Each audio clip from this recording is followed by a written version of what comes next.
商无痕早就收到了消息，对于妹妹这样闯进他的办公室，他没有半点责备。跑得这么急，后面有鬼追着你。商无痕放下了签字笔，妹妹来了，他暂时是无法办公的。今天不在战士集团守着了，说了你多少次战印不适合你，他也不会爱上你的，你偏不信，不死心，被伤着了吧？商无痕起身绕出办公桌，等妹妹进前了，他心疼地看着妹妹苍白的脸。战印怎么对你的？他是不赞成妹妹追求战印，但也不允许战印伤害他的妹妹。大哥，商小飞抓住大哥的手臂，着急地问着：大哥，你快告诉我，战印是单身还是已婚？商无痕愣了愣后说道：怎么问这个问题？整个管城的人都知道战印还是单身的，连个女朋友都没有。就他那种脾性，又不许这个亲人以外的年轻女性接近他，也就你胆大包天敢公开追求他。我都说了，战印没有我妹妹，他都尝不到被人追求的滋味。没有人欣赏他，他就孤芳自赏吧。大哥，战印左手的无名指上戴着一枚戒指，他真的是单身吗？他会不会已婚？只是我们不知道。商无痕，战印戴着婚戒，可他确实没有结婚呀。两家集团竞争的厉害，他是时刻关注着战印的。战印要是结婚，他第一个知道。况且以战印的身份，战印结婚怎么可能没有人知晓？那定是要轰动管城的呀。那他为什么会戴婚戒？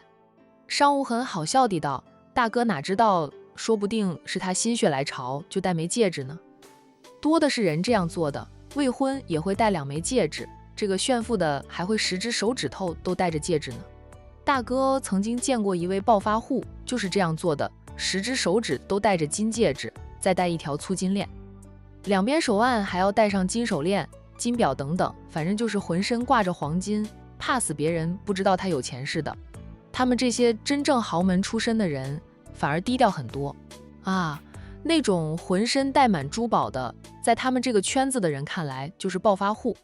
他会不会是为了让我死心，故意在左右无名指上戴一枚戒指？商无痕拉着妹妹走到沙发前坐下，去给妹妹倒来了一杯温开水。把那杯温开水递给妹妹后，他在妹妹身边坐下，轻弹一下妹妹的头，宠溺地道：我妹妹还是很聪明的。小飞，你既然知道战印这样做是为了让你死心的，你就死了这条心吧。咱们管城的青年才俊多了去，除了战印，你只要有喜欢的，大哥都会极力的撮合。商小飞认定战印那样做是为了让他死心的，脸色没那么苍白了。他喝了一口温开水，说道：只要战印还是单身，我就认定他了，除了他谁也不嫁，除非战印已婚。你说你怎么就这么的死心眼？我就是这么死心眼。商无痕气结，战印不会喜欢你的，战家也没有相中你。商无痕分析给妹妹听，战家老太太是个老顽童，她那9个孙子，除了最小的2个还没有到婚娶年纪，那7个都是可以结婚的了，他老人家就盼着孙子们结婚呢。你公开追求战印也有一段日子了，老太太有什么动静？她一点动静都没有，像是不知道你追求战印一样。那是为什么？那是他老人家没有相中你为长孙媳妇，否则依他老人家的性子，知道有人公开追求战印，肯定会推波助澜，甚至做出更过分的事情，就是把战印打包送上你的床，让你们俩生米煮成熟饭，他老人家好早点抱曾孙啊。如果你和战印生米煮成熟饭，不管是他们战家还是我们家，都会要求战印对你负责。他就算不想娶，也要娶你为妻。战印本身也是个很有责任心的男人，或许就是这样吧，战印才会出入都带着一班保镖，在他3米以内筑起了保护圈，不让亲人以外的年轻女性接近，就是怕有人走生米煮成熟饭这条路线。商小飞，战奶奶可能是还不知道我追求战印呢，你就自欺欺人吧。老太太年轻时是什么出身，你知道吗？人家是情报头子出身，有什么事能瞒得过他？除非他老人家不想知道。你公开向战印表白，那是上了热搜了，老太太是眼瞎还是耳聋？哪能不知道你喜欢战印啊？老太太没有动静就说明了她老人家没有相中你当长孙媳妇。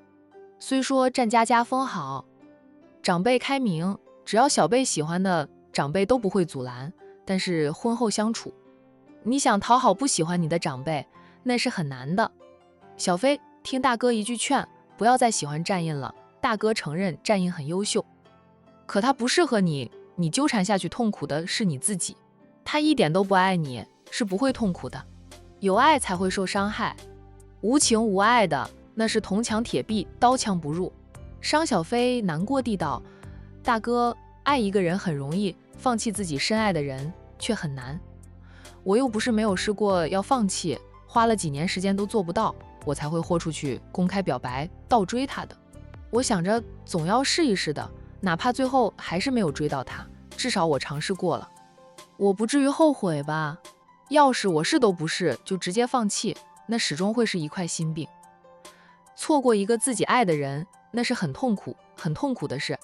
商无痕心疼地揽住妹妹的肩膀，心疼的道：小飞，你现在已经试过了，结果你也看到了，战印不曾为你软化过，他对你就是铁石心肠，再纠缠下去，你只会越发的痛苦难受。我商无痕的妹妹又不是嫁不出去，何苦纠缠着一个不爱你的男人？我才追求了多长时间呀？还没有我大嫂当初追求大哥那么长时间呢。就是他老婆当初追求他的时候，妹妹全程看着，成了一个很好的例子，给了妹妹勇气去倒追战印。大哥，你帮我调查一下战印，我想确定一下他戴上那枚戒指是骗我死心的，还是他真的已婚。他要是真的已婚，我愿意放弃。商小飞说出最后2个字时，一颗心就像被千支针扎着那样痛。商无痕看着妹妹那张变得苍白的脸，知道她说出这样的话是非常难过的。他也恋爱过，虽说现在婚姻很幸福，但过程中也有过伤心绝望，知道感情最伤人心。可他也看得清清楚楚的，战印不会爱上他的妹妹，妹妹这样纠缠下去，到最后依旧是被伤的那个人，还不如现在就让妹妹死心。他叹口气说道：小飞，不是大哥不想帮你调查战印啊，你想想战印身边的人是谁？那是苏南，苏家是干什么的？我只要一查战印，战印就会知道。你觉得他会让我查吗？况且大哥的人都安排去寻找咱们的小姨了。商小飞沉默，他知道大哥说的都是实话。战印身边那个苏南是出自苏家，苏家的厉害之处，整个管城人都知道。小飞，世间上好男儿多了去，忘了战印吧。商小飞低头不说话，很快他的泪水一滴一滴地往下滴落。他很难过，非常的难过。爱一个人，想和他在一起，为什么会那么难？商无痕默默地揽住了妹妹的肩膀。哥，商小飞靠在兄长的肩膀上哭道：战印为什么不喜欢我？我是不够好吗？他是不是觉得我刁蛮任性的？他只要告诉我不喜欢我哪一点，我会改的。可他连机会都不给我，我就这么讨他不喜吗？商无痕心疼的道：小飞，不喜欢一个人不需要理由的，不喜欢就是不喜欢，并不是你不够好。我们不是人民币，做不到人人都喜欢，就算是人民币，还有人更喜欢英镑、欧元的呢。你是你，你的性格已经生成，哥觉得你就该洒脱的活着，没必要为谁改变，变得不像你自己，那样你会更加的不开心。我们当亲人的看到你那样子也会心疼。商小飞抽泣着：哥，我放弃的话，会觉得自己没有了人生目标。傻丫头，怎么就没有人生目标了？你可以想着成为咱们管城的女首富呀，可以想着再去进修，让自己成为更加优秀的人，或者寻找小姨的事让你去做，把帮咱们的妈找到小姨当成目标都可以。商无痕拿过一盒纸巾，抽出纸巾递给妹妹：小飞，人生在世并不是只有爱情的，我们还有亲情，还有友情，可以做更多有意义的事。商小飞接过纸巾，擦拭着眼泪鼻涕。妈和小姨都分开了几十年，长大后的小姨变成什么样，我们都不知道。找了这么多年，没有半点有用的消息。小姨是妈心里的一块心病，我们身为儿女的，总要尽力帮她找找的。只要小姨还活着，我相信总有一天能找到的。怎么样，你要不要接受这个挑战？商小飞哭了一场，把心里的苦闷哭出来，心情平复下来。他想了想，说道：“那我就接下这个挑战，我一定会帮妈找到小姨的。”想忘掉一个人的时候，就是做其他事情来分散注意力。时间长了，他总会放下对战印的感情。不过哥，你还是帮我打听一下战印是否已婚，不用去调查他，就托其他人打探一下，不惊动战印吧。他说了这么多，妹妹还是不死心呢。战印不管商小飞信不信他已婚，他回到办公室后就忙开了，忙到10点半的时候，他都不用海童打电话给他，就提前下班，自己开着那辆专门用来骗海童的商务车，屁颠屁颠的直奔那个管城中学。半路上路过一家花店的时候，他停了车，但却犹豫纠结了足足10分钟，他才推开车门下车，步入了那家花店。先生，买花吗？是送给女朋友的吗？战印环视一遍花店后，问着店老板：“是送给我太太的。”店老板笑道：“她是过生日还是你们结婚周念日？”“都不是，就是想送便送的。”店老板笑道：“那给你包一束玫瑰花，用满天星点缀。”从来没有给女人送过花束的战印想着老板给的建议准没错，就点了点头，就按你说的去做吧。你稍等。老板看出来这个男人是第一次给老婆送花的，花了点时间，花店老板便把一束鲜花递给战印，战印接抱过花束，付款后抱着那束花转身走出了花店。他把车放在副驾驶座上，开着车时隔几分钟就看2眼那束花，同时还在想着他该以什么理由把这束花送到海童的面前。很快到了管城中学门口，由于他是提前下班的，此刻学生们才下课呢。海童的店里涌入了很多学生，他们在店里挑选着适合他们的学习资料，或者是挑选自己喜欢的文具。战印抱着花束下车，一看到海童的店里那么多人，他马上把花束放回了车上，然后若无其事地步入了书店。学生们看到他，就像看到严肃的教导主任一样，说话不由自主的就放柔。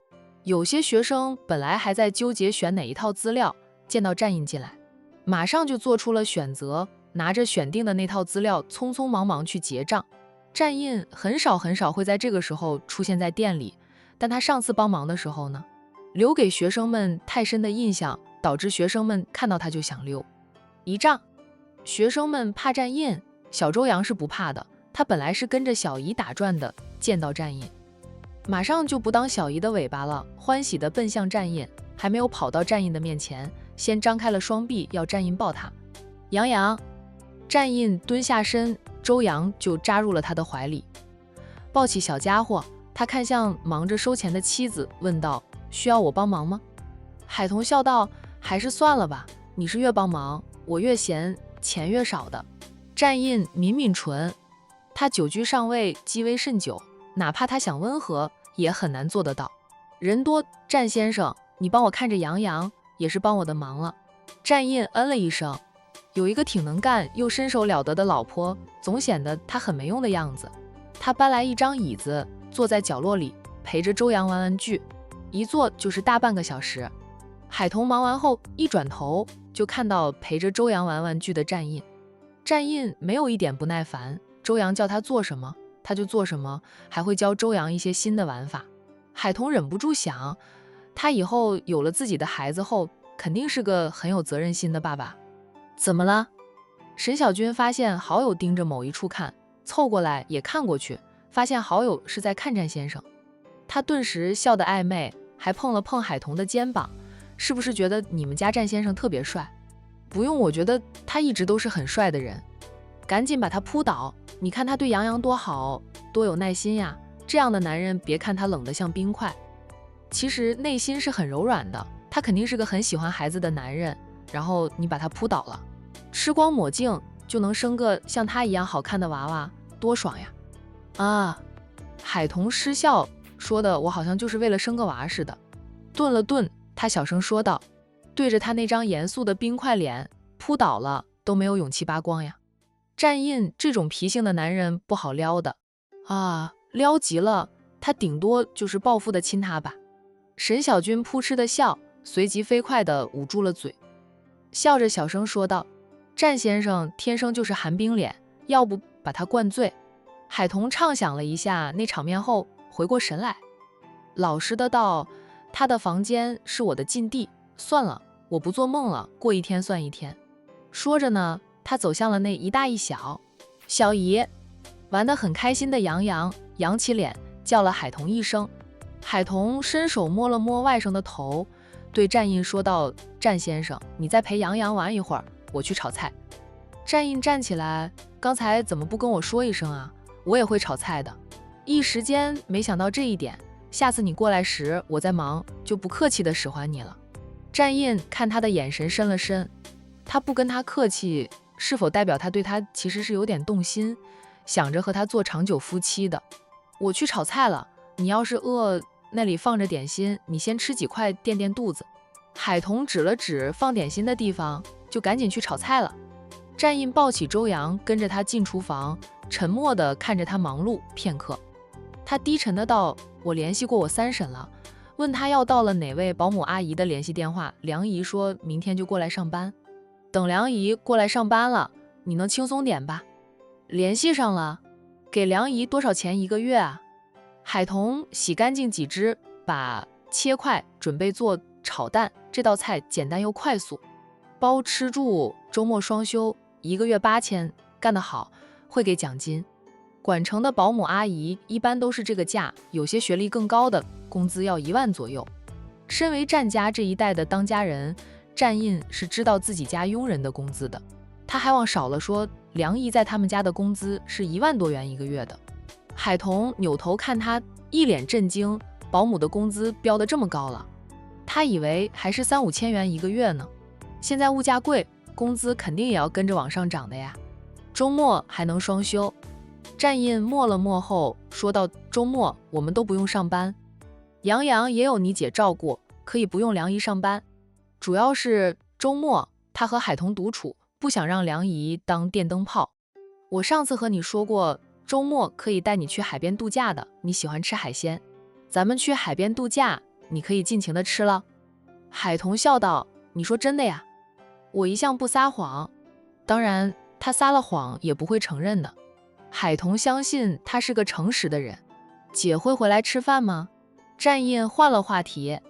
我姐说不回来吃饭，有点远，说来回跑太麻烦，中午也没有时间休息，公司里有食堂，他就在公司里吃了。战印嗯了一声。晚上姐下班回来，问问他能不能适应，会不会有人欺负他。我在陆总面前还是能说上几句话的，要是有人欺负他，我请陆总给他撑腰。海童又扭头看他2眼，怪不得我姐那么疼你，总是对我千叮万嘱的，要好好的对你。战印俊脸微红，他在大姨姐面前表现得一直很好。由于时间的问题，海童准备的午餐是很简单的，好在战印吃得津津有味，没有半点嫌弃。海童想，他除了不吃猪杂，不爱吃葱蒜和香菜，其实还是很好养的。饭后战印没有马上离开，海童洗好碗筷从厨房里出来，看到他还在掏出手机看了看时间，边走向他边问着：战先生，你下午不用上班啊？1点多了呢，我记得你以往1点左右就赶紧回公司的了。不见小军和外甥，海童又问了句：杨洋和小军呢？沈小姐说要去超市买东西，杨洋跟着去了。战印觉得沈小军是刻意避开给夫妻俩独处的空间，看来沈小军没有撮合张念生和海童的意思。战印对于沈小军的看法好了很多。哦，海童走回到收银台前坐下。海童，战印纠结地开口，在海童看向他的时候，他想说的话又卡在喉咙里，怎么都说不出来。等不到他的下一句，海童关切地问：战先生，你是不是遇到困难了？我看你很纠结的样子，有什么困难你说出来，看看我能不能帮到你。他没有遇到困难，不对，他是遇到困难了。他给他老婆买了一束花，可是不知道以什么理由送出手。是钱的问题吗？他工作上的问题，他肯定是帮不到他的，他不会因为工作的事在他面前纠结。你缺多少？我不缺钱。那说呀，你这是怎么了？到时间上班又不去上班，说话又不爽快。你就不能直接说出来？都说了，你老婆我很笨的，猜不透你的心思。战印又沉默了，他想到了当初签协议的事，就说不出口，觉得给海童送花是打他脸的事。海童被他这副闷葫芦的样子急死。战先生，你不想说的话就不要说了，看着你纠结的样子，我着急死了。偏偏他就是不说。奶奶是个能说会道、非常能聊天的老人家，他的孙子却是个打一棍子才会嗯一声的人。海童忽然间就理解奶奶为什么老在撮合他和战印了。他老人家肯定是担心战印会打一辈子的光棍。战印沉默地看着海童片刻，真的是不说了，转身就走。海童张嘴想叫住他的，又放弃了。他不想说，就算他把他的嘴巴撬开了，他也不会说的。最讨厌就是欲言还休的了，就不能痛痛快快地说出来。海童被战印的闷嘴葫芦气得直吐槽。人都是有好奇心的，他这样欲言还休的，把他的好奇心都勾出来了，总在想他到底想和他说什么。没2分钟，那个欲言还休的男人抱着一束花进来了。海童愣愣地看着他，不敢相信战印会抱着一束花。他揉揉眼睛再看，确实是他家战先生呀。哎，他这是要送花给他吗？莫名的，海童的心跳加速，全身的神经忽地绷紧。见鬼了，他竟然很紧张。那束花没有直接递到他的面前，而是被那双大手放在了收银台上。他听到了这个惜字如金的男人说道：路过花店，看到里面的花开得很漂亮，就给你买了一束，没有其他意思的。说完，也不等他反应过来，他笔直地转身，抬腿，迈开大步走了。那动作真是一气呵成呀，生怕停顿时间稍多几秒钟，就会被他抄起花束拍打到他脸上似的。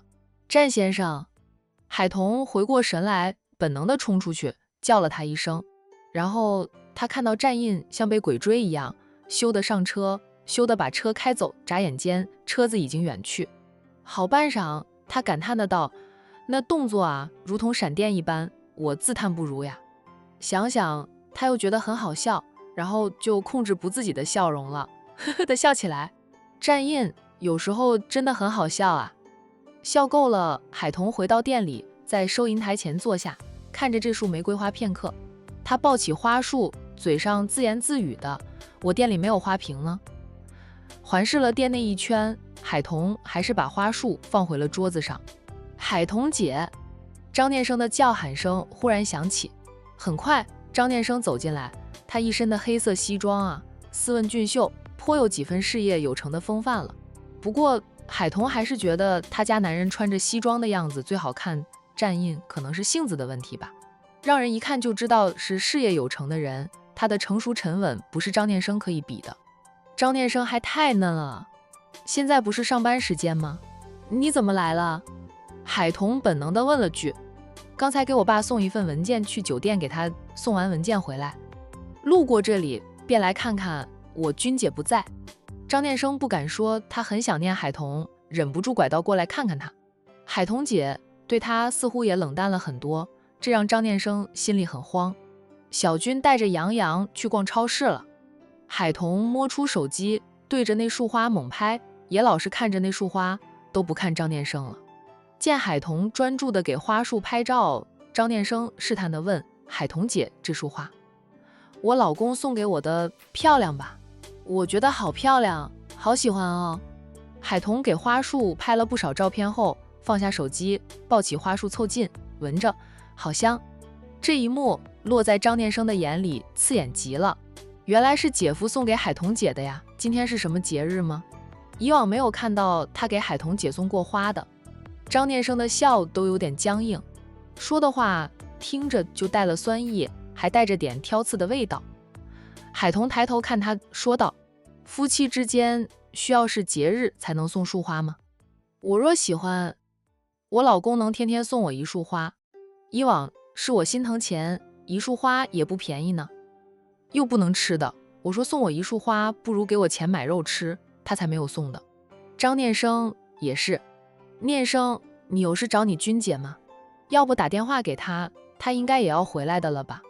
没什么事，就是路过进来看看的。海童姐，我先回公司上班了。好的。海童应了一声，便又欣赏着战印送给他的花束。张念生见他的注意力都在那束花上，心里难受得很，却不好再说什么，扭身走了。自上次他请求海童姐陪他参加商业酒会被拒后，海童姐对他就开始冷淡了。海童姐总是有意无意地向他强调，他是有夫之妇啊。海童姐和她的丈夫不是闪婚的吗？君姐说了，海童姐是为了让海玲姐放心才会这样做的。两个人还签了半年的协议，协议结束后就离婚的。难道海童姐爱上了她的闪婚丈夫？张念生失魂落魄的。念生，你怎么过来了？不用上班吗？沈小军带着杨洋恰好在这个时候回来，看到自家表弟失魂落魄的样子，沈小军很快就明白是怎么回事。君姐，被表姐叫了一声，张念生赶紧调整自己的情绪，努力地掩饰他的失落。我给我爸送文件，送完后路过这里，就过来看看你们。张念生这个借口骗一骗海童还行，骗不了沈小军。沈小军知道他姑丈跟客户谈生意的时候，一般都是在他们张氏旗下的酒店。从张氏集团去酒店，根本不必经过这路。沈小军没有直接揭穿张念生在撒谎，他说道：“你在这里等一下我把杨洋送进去，再出来，我们去外面喝杯咖啡。”说着呢，他抱着杨洋进店，杨洋已经睡着。彤彤，杨洋睡着了啊。沈小军把小家伙递给好友，看到桌面上那束花，明白张念生失魂落魄的主要原因了。不用问也知道，这束花是战先生送给海童的。哎，小夫妻俩是真的雨过天晴了呀，战先生都给海童送花了。海童接报过外甥，杨洋今天睡得都迟了，以往12点1到就要睡了。沈小军把买回来的零食还有玩具放在桌面上。你又买这么多玩具给杨洋？他喜欢就给他买了，又不用多少钱。彤彤，这花是战先生送给你的吧？好漂亮啊！沈小军夸赞花束漂亮时，还冲好友挤眉弄眼的。海童的脸泛起了红晕，说道：“他说路过花店看到花很漂亮，就给我买了一束，还说没有其他意思的。战印要送这束花给他时，那纠结的样子，送花后逃命似的跑了，够他回味几天。哎，笑死他！你信他没有其他意思吗？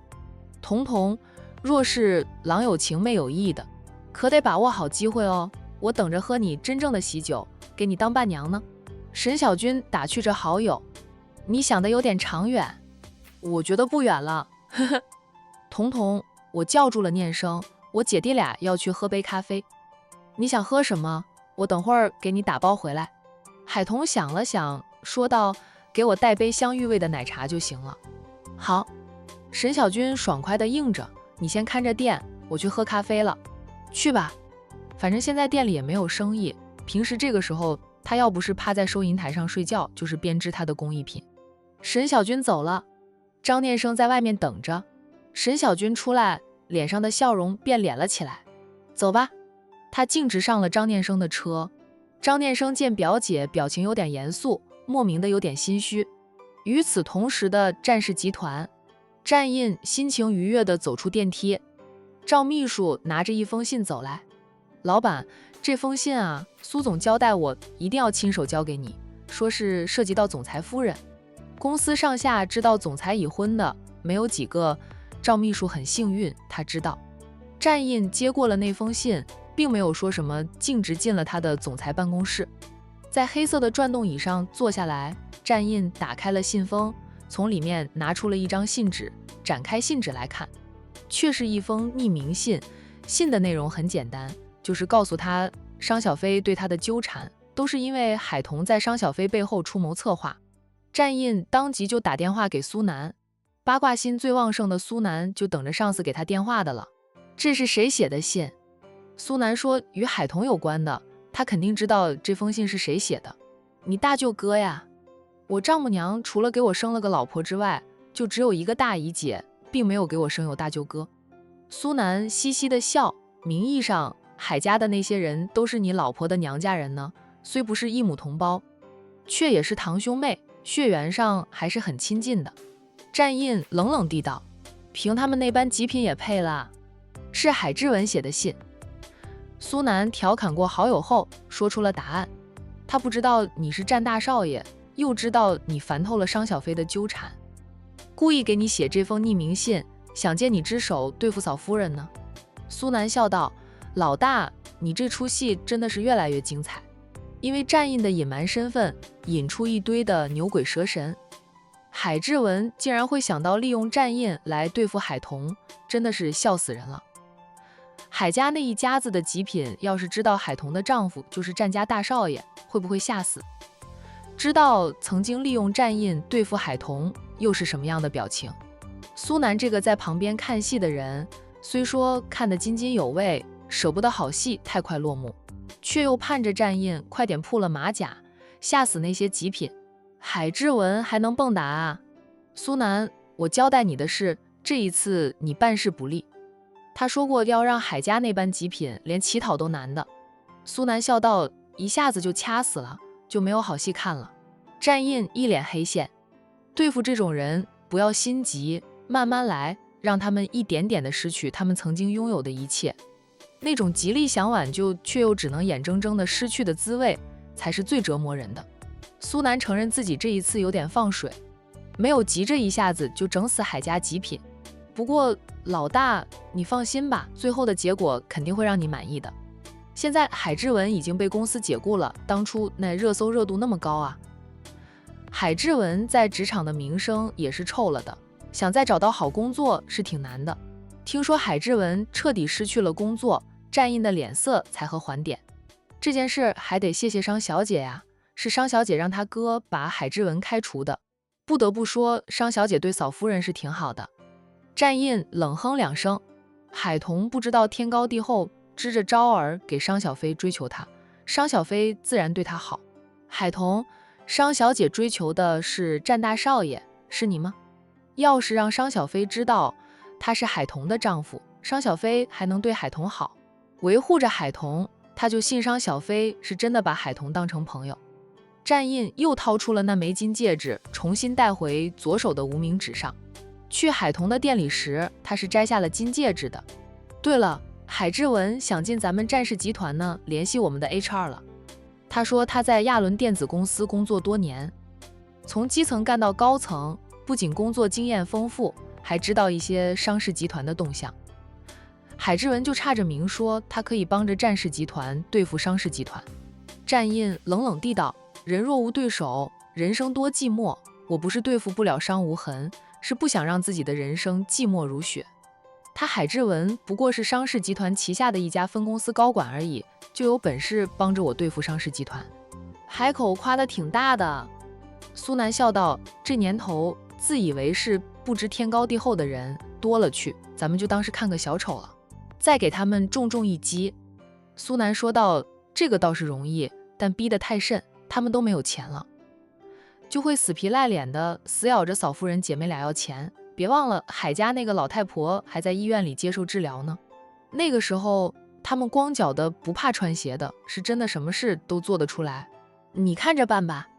战役也知道这种小人最难缠了，现在海家人都还有钱支付海老太婆的医药费，要是一下子就让他们成为乞讨的，他们还真的会像苏南说的那样死死的缠着海童姐妹俩要钱。总要等到海老太出院回老家了，再彻底断绝那一家子的财路。